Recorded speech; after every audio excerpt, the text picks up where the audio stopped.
So I recently had a very interesting experience with a self-drive car rental service that I had booked.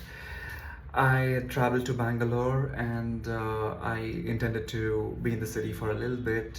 Didn't plan to travel a lot, but I prefer driving myself over taking cabs. Frankly, because I cannot tolerate rash driving, and that's always a risk with cabs. Um, the car that I had booked was a good car in a pretty good condition. It was almost pretty new. So I had expected to have a very nice ride over the 4 days that I was there. Unfortunately, on the third day of my 4 day trip, I was out with the family. We had a couple of toddlers in the car, our young nephews, and the car broke down. This was obviously unexpected and obviously very uncomfortable with the family, and especially since we were traveling to a place which was kind of on the outskirts of town. It wasn't a very convenient location for the breakdown. There is never a convenient location for a breakdown. But what transpired was something very interesting. The car broke down. We figured our way out from there. I managed to get the family to the resort that we were headed to using some local transport. But there were a lot of things that happened with the breakdown. We were actually in a very congested spot when the car actually came to a standstill. I was lucky to have realized that that was happening, so I had pulled over to the side and I wasn't really blocking a lot of traffic. But a lot of locals, auto rickshaw drivers, and locals from around there immediately came to help, and they helped me push the car back. It wouldn't start up, so it had to be pushed. They helped me push it back into the compound of a nearby electricity board office, where they were then kind enough to let me park the car and leave it there until the owner of the car, the host as we call them, they called the roadside assistance team, who took another couple of hours to arrive. So there was a lot that transpired.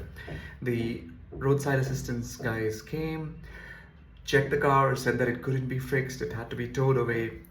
So all of that happened, and I had tried to be calm about it and not really react, because there was really nothing anyone could have done to predict or prevent that occurrence. It is what it is sometimes. Now, after the roadside assistance guys said that the car couldn't be fixed, I handed over the keys to them, essentially left the keys in the car and got the owner to lock the car remotely. And I took some local transport to the resort. Now, all of this happened, and that very evening, I got a call from the owner of the car.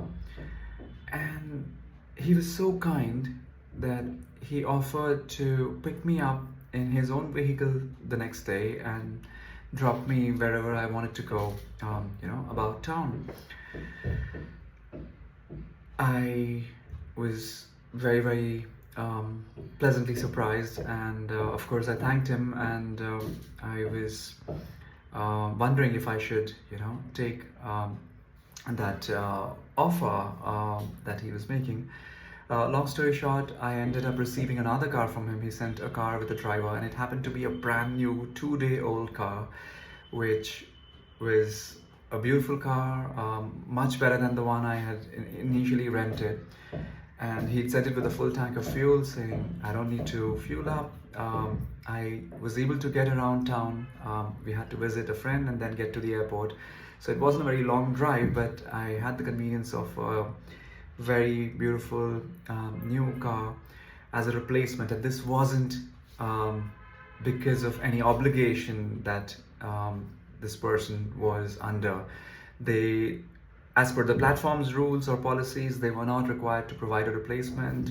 All they had to do was give me some refund, which was frankly not really helpful. But Abdul the owner of the car, he actually went out of the way and sent this car to me, and I ended up driving to the airport in this spanking new car. I happened to pick Abdul up on the way and dropped the car off at the airport, where he then took charge. And the reason I'm creating this video is to put it out there that there are a lot of times a lot of crazy things happen to us. We get stuck in situations which are not ideal, which have us wondering, what we've done to have such bad luck. But a lot of times, just being calm, just being reasonable, can get us out of those situations and onto, better possibilities which you wouldn't even see if you, throw a fit of anger and react to the situation. I'm sure there are a lot of people out there like Abdul who would try and fix a situation when they can, just so long as you're reasonable and calm and composed when something like this happened. The next day when I met Abdul, he was in fact not just appreciative, he was very thankful for how we'd handled the situation. And personally, I think I hadn't done anything out of the ordinary. A breakdown is a breakdown. We will have breakdowns in life. We will have things go wrong. It's up to us as to how we respond to a situation and get the best possible out of every single one of those eventualities. So thanks for listening in. I will try and put a picture of Abdul right on the thumbnail of this particular video, and this goes out as a shout out to Abdul, saying thank you for your kindness, thank you for doing your best and helping me out in every way you could. I really appreciate all your efforts, and I wish and hope actually that there are more people in this world like you, because we need more kindness, don't we? Thank you for listening in. I will see you guys in the next one.